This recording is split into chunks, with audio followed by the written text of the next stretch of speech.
Hey, we're going to get into this topic. This is a big topic. It's going to take a little bit to get through today.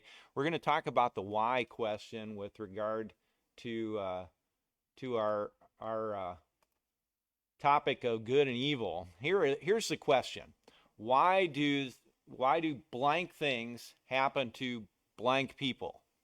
And I don't know if you've looked into this or discussed this at all or considered this ever uh, from the perspective of good and evil. But why do, and these are the four different ways that you can ask this question. Why do good things happen to bad people? Why do bad things happen to good people? Why do good things happen to good people? And why do bad things happen to bad people?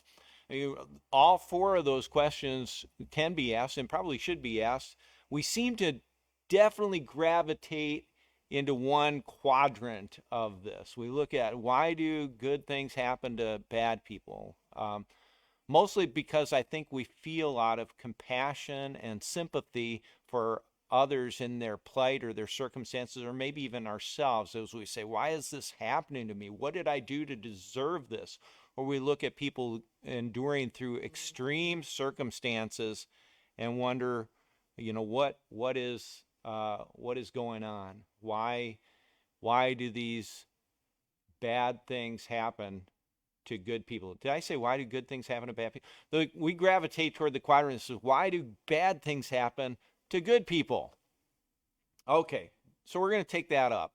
And part of the question or the dynamic at work here or the challenge that faces us is one, identifying what the nature of evil is. So we've looked at that already this week. We've looked at, and I've really tried to focus us in on evil being a sense of brokenness or the breaking of something. Okay, so when we see brokenness, when something's not working the way it's supposed to, that's evil. Okay, so that's a form of evil. Or when something is breaking something that should be going in a certain way, is actively disrupting that, that's evil.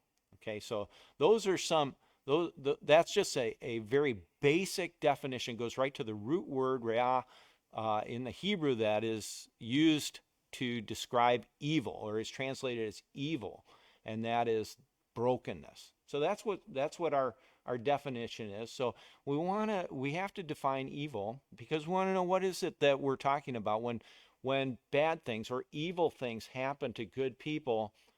What is the nature of that evil? How do we understand that? Is it really evil? Is it does it fit our definition of evil? Another thing that we want to understand is what is the nature of the person? How do we come to the conclusion that this person is good or evil?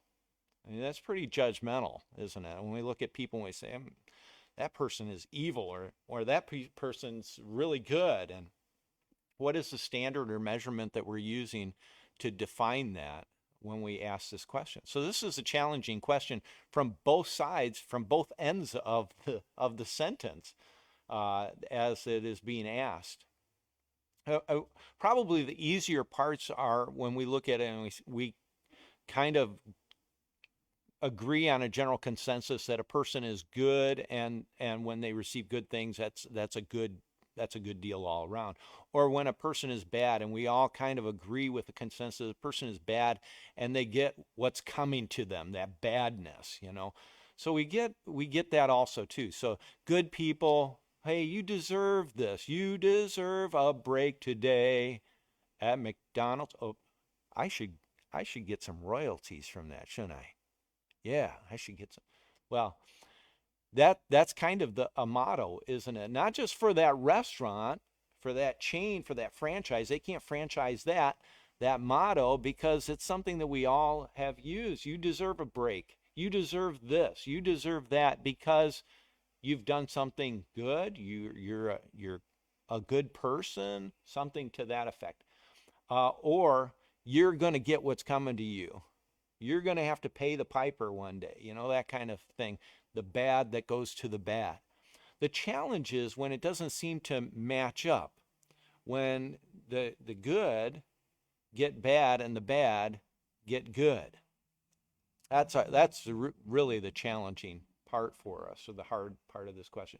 So let's look at a few biblical examples of this, and we can certainly think of this, and we'll talk about some other examples that we meet when we go out into the world. I mean, we know people that are going through very difficult times right now, and they're asking the questions, why is this happening to me? And as we understand whether that's an evil like cancer, and cancer has affected the body, and the body is no longer operating the way it was designed to operate. It's broken. It's experienced that brokenness as a result of the cancer. When we see that evil in that person and we see what they're going through, our hearts certainly go out to them. And it's natural to ask that question, why is that happening? By the same token, we look at people that are prospering that seem to be carrying out all sorts of underhanded dealings or are living lives that are filled with corruption, and they seem to be profiting and doing well. And they seem to be able to skirt the legal parameters and work their way around the law that would say, no, this wouldn't work for anyone else, but somehow you're able to get away with it. We don't understand that. How do these people prosper in the process of hurting so many other people and affecting so many other people negatively, and yet they seem to be able to get away with it? And we don't understand that. We don't understand that. So let's look at that. We're going to look at a few biblical passages that maybe help us hone in on this. So the first one is from Matthew chapter 6. And this one, I would say, the person is being identified as a hypocrite. Okay, so the hypocrite is a person who acts in a particular way, and in the acting out is acting contrary to the truthfulness of their nature. Okay, so they're not acting consistently with their character. In fact, they're acting contrary to their character. They're pretenders, and they're doing this like an actor for awards and accolades of others. They want the applause, and that's the reason for their particular behavior. So in this passage from Jesus' Sermon on the Mount, he points out that we're not supposed to be like those hypocrites. We're not supposed to act like that. He says this, he says, thus when you give to the needy, sound no trumpet before you, as the hypocrites do in the synagogue. So first of all, when he's talking to us, say we're part of that audience that he spoke to on the Sermon on the Mount, as it's recorded for our benefit. As he's talking to us, he's telling us that there are people that are in need. And we would see that as perhaps one of the evils of the world. There are needy people. They're not adequately supplied. Here we are as the people that were created and placed in a garden where everything was provided for us. We had everything that we could ever want. But now we're outside of that garden. It doesn't work the same way. And so that evil of our brokenness, of our fallenness in this world, shows up in the neediness of many. So there are people that are impoverished. There are people that are living in want. There are homeless people. And they receive their living off of the generosity of others. And so he's speaking to us as those who are to be benevolent and caring for those who are in need. He says, when you give to the needy, when you're responding to this particular evil in the world, sound no trumpet before you as the hypocrites do. So the hypocrites, look what I'm going to do. I'm going to give to this needy person. Everyone paying attention, watch this very generous gift that I'm going to give to you.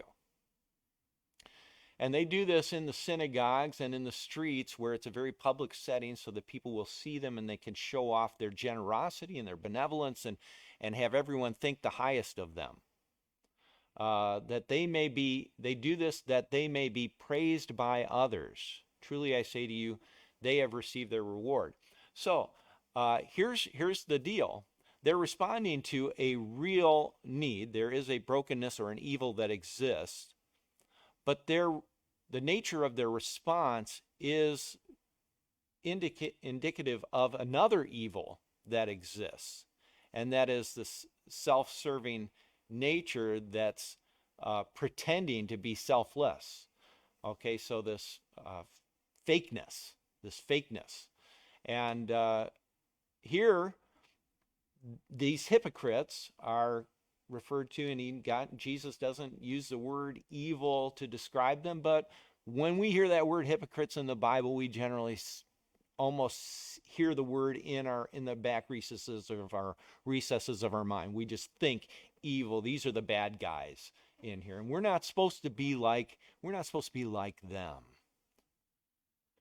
But here's the interesting thing. He says they're doing it for this reason, and they're getting what they want because people are praising them. People are thinking highly of them. They're esteeming them. They're giving them better positions and free creams and lotions, and I don't know, great deals on bread at the market. I don't know what they're getting, but they're getting great response from the people that are honoring them for this fakeness that they have.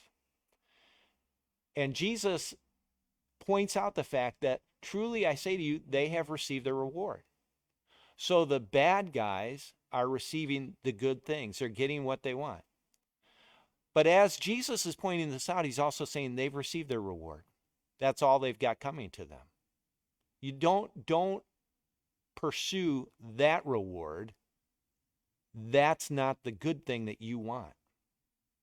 There's a better reward, an eternal reward, one that you won't have to lay aside, one that will last forever. That's a reward that we want, and that comes to us not by being fake, but by being genuine. Not by pretending to care for the needy, but by caring for the needy.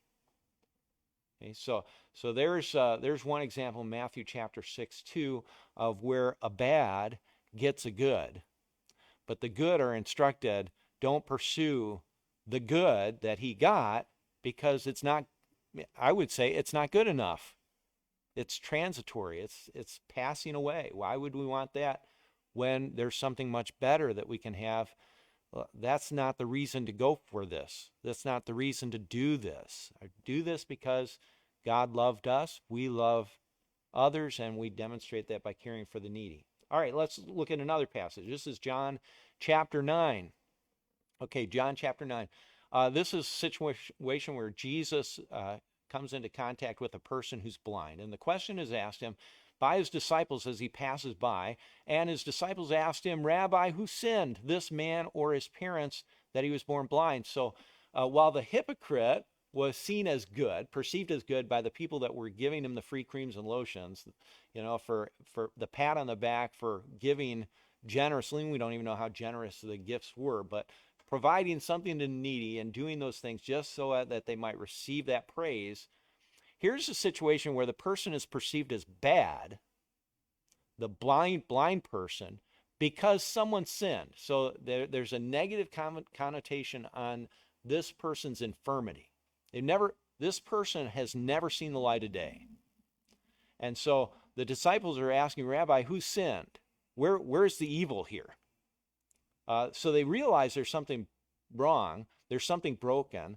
The person, and when you think about this, if you're born blind and nobody tells you you're blind and you're born into a blind community, you never had sight, if you didn't have eye sockets, if you didn't have eyelids, if you didn't have eyeballs in your head and wonder, hey, what are these for? You wouldn't think you were broken. But the fact that this person has eye sockets, eyelids, and eyeballs makes it very clear that there's something lacking. These were intended for something. What am I not able to do that I should be able to do?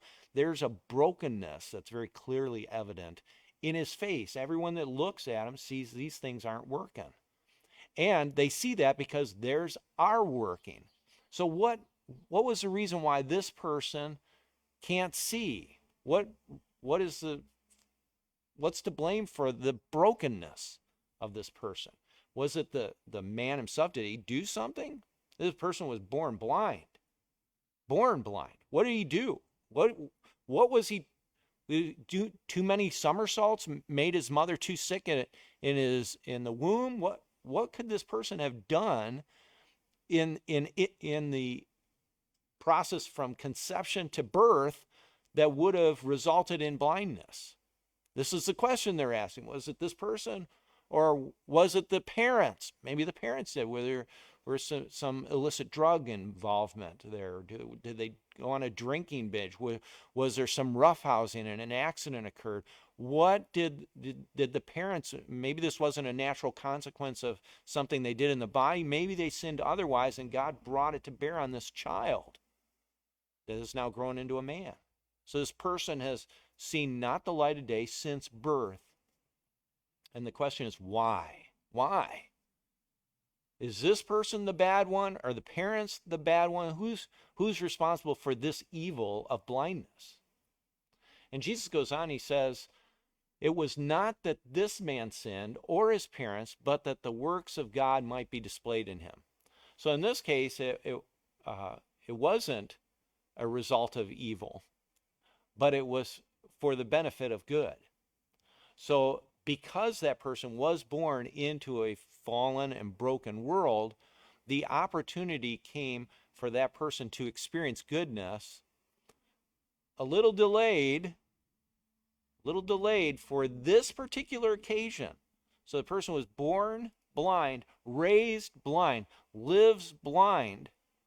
Parents don't know why. Parents are befuddled. They don't want to really enter even into this conversation. And Jesus clarifies that it wasn't the brokenness of this person. This person is in a broken world. But so that you might see in the midst of this evil world the goodness of God, that this person was born blind. So it gives us an opportunity to know God in a world that sought to do away with God. That seems to be a pretty good reason. So Jesus gives this person back his eyesight, and then the person goes on to declares the glory of God. A great, there's good given. All right, so here's another one that we come across. This is an experience that many people contend with. This is one that comes with great sorrow and sadness, mourning. Martha and Mary both ask the same question at different occasions. We're going to look at Martha's question. She greets Jesus as he's come. He knows that Lazarus has died. He heard of his sickness and he delayed his return just so Lazarus would die. As though the evil of his sickness were not bad enough, he had to let it have run its full course until he died and was buried in the tomb before Jesus would show up on the scene. Why, God? Why did you make Lazarus go through this sickness? Why, God? Why did you make Mary and Martha go through this experience? Why, God, is this happening to them? And Martha says, Lord, if you had been here, my brother would not have died. And she's absolutely right. No question about it. If God didn't want Lazarus to die, Lazarus would not have died. But Lazarus died so that they could see and know with certainty the goodness of God revealed in Jesus Christ. And so Jesus showed his power over the worst of evils. This is the kind of the climax or the pinnacle, the peak of evil is seen in the death of a person. That's the end. Okay? And so here Jesus contends with the worst of evils with a friend, someone who knew him, loved him. Lazarus, Mary, Martha, they all experienced the same pain and heartbreak, loss of health and loss of life. And Jesus brings supreme goodness.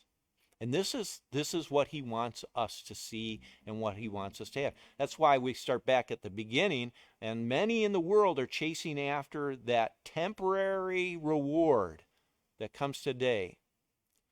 And God offers us something greater. He doesn't promise us that we're going to have trouble-free lives, but he shows us glimpses of goodness in the midst of our evil so that we can know that we have something very great, bigger, better than anything we've ever experienced in the best goodness of this life that is yet to come and be revealed to us in his glory. So this is what he holds out for us. Now, someone who really looked closely, examined this closely, is the wise king Solomon. Solomon applied himself toward folly. So wise. There's one thing he didn't understand, and that was foolishness. So he applied himself to folly, and really in the application of folly, he looked at everything that is the human condition. So God had blessed him. God had poured out his goodness into him. And then he squandered it just to see what it was like to be like the rest of us. And this is what Ecclesiastes, what Solomon writes in Ecclesiastes chapter 9 regarding his experience. But all this I laid to heart, examining it all, how the righteous and the wise and their deeds are in the hand of God. Whether it is love or hate, man does not know. Both are before him. It is the same for all, since the same event happens to the righteous and the wicked, to the good and the evil, to the clean and the unclean, to him who sacrifices and him who does not sacrifice. As the good one is, so is the sinner. And he who swears is as he who shuns an oath. And so we have this example given to us of how, whether we would establish one as good or evil, everyone shares the same plight. We're all outside of paradise right now. We all have this in common. And sometimes our measurement of the qualifications or the qualities of another person are a little bit hyperbole, exaggerated. That we would attribute someone goodness that they really don't have. They're good. They're good in comparison to someone who's evil. So if we compare comparatively, this person is great. This person is super. And that greatness or that superness quality grows in comparison to the evil that it's put up next to. And so compared to one another, we've got those that are good and those that are evil. Compared to God, we all are in the same boat. We're all living outside of paradise because none of us are qualified to live in it. We all lack the righteousness, the perfection that is required of us. And so we all equally share in the evil that comes in this life. And that means death, like Mary and Martha and Lazarus experienced. We all face that in the death of a loved one, the ill health that we experience in ourselves, the eventual demise of this body. All of that comes to every single person. When you have a tsunami that comes and washes over and kills, 250,000 people, good or bad? Are they all bad as they're swept away in the torrent? Or were some good? How do you measure that? And ultimately, that depends on a relationship with God. So as far as our life outside of paradise, in the temporary time that we have, the short time that we have from conception to the day we're laid in the grave, in that very short period of time, an eternity is decided. And a lot of that has to do with how we manage our way through this present darkness, this season where there is evil. There's glimpses of goodness because we know there's something to look for. There's glimpses of goodness because we know, okay, this is what it's supposed to work like. This is what it's supposed to look like. And Jesus created for us the greatest example of goodness when we saw the perfect person. And we saw in him someone who worked perfectly. This is what God created us to be like. He bore no ill will. He was good. He was perfect. He never sinned. And yet, at the same time as he shows us perfect goodness, we get to see extreme evil. Those that tested him, tried him, and ultimately persecuted and killed him. We see all of that played out in Jesus, the good, the bad, and the ugly.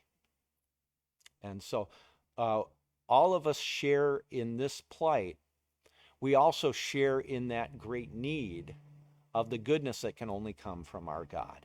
and that he makes available to us in Jesus. Here's a continuation of that passage from Solomon. He says, "This is an evil in all that is done under the sun." Under the sun is a description of our life outside of paradise. This is evil, that in all that is done under the sun, that the same event happens to all. Also, the hearts of the children of man are full of evil, and madness is in their hearts while they live. And after that, they go to the dead. And so he's descriptive of what God spoke to Noah. The intentions of every man's heart are toward evil. And this is also reiterated here by Solomon. But he who is joined with all the living has hope. There's a time right now, while we're alive, there's a time, and we have hope for right now. For a living dog is better than a dead lion. Who wouldn't agree with that, right? Well, it depends on if the lion's chasing you and if the dog's your pet. But the point is, there's an opportunity that exists while we're alive that doesn't exist when we're dead. For the living know that they will die, but the dead know nothing. They're done. And they have no more reward. There's no more opportunity. Even the temporary reward of the hypocrites is lost on them after they perish, for the memory of them is forgotten. But for us, as we live and as we experience this opportunity, in the midst of this challenging time where we're surrounded by evil, but also glimmers and glimpses of hope, of good, Peter writes this: "Blessed be the God and Father of our Lord Jesus Christ, according to his great mercy. He has caused us to be born again." So we have a new birth that is into a living hope through the resurrection of Jesus Christ from the dead. So this great goodness is seen not only in the good life that Jesus lived that was perfect and without sin. We see the evil perpetrated on Jesus, but we see in his resurrection the overcoming, the conquering of that evil. And that is shared by him with us who would believe in him. So we are given this new birth that is into faith in Jesus Christ and the power of his resurrection to give to us a goodness that we could never get in this life. To an inheritance that is imperishable, undefiled, unfading, kept in heaven for you. See, every other goodness we have to lay aside in this life. As we go to the grave, we go as we came. Naked we came from the womb, naked we go into the tomb. Well, you might wear clothes, but it's only a shell, it's only your body. But you leave without anything. You can't take it with you. And so verse 5 continues on and says, who by God's power are being guarded. That's us, being guarded through faith for a salvation ready to be revealed in the last time. So here's the good news that you can take with you today is God's not done yet. The evil that you will witness out there, whether you experience it personally, see it in others, or just know of its existence around you, is passing away. That's going away. But the good that God has made available to us in Jesus Christ, that will last forever and is yet to be revealed. We have that to look forward to. So go with great hope today into this evil world, but also go as a messenger of great hope today, because a lot of people don't know what you know, and they only have a little time to know it. So this is our opportunity to be a good witness in the midst of evil. All right, with that said, I'm going to say peace to you. Tomorrow we'll talk about our response to evil. So hopefully you'll join me again tomorrow, and have a great day in the Lord. Peace.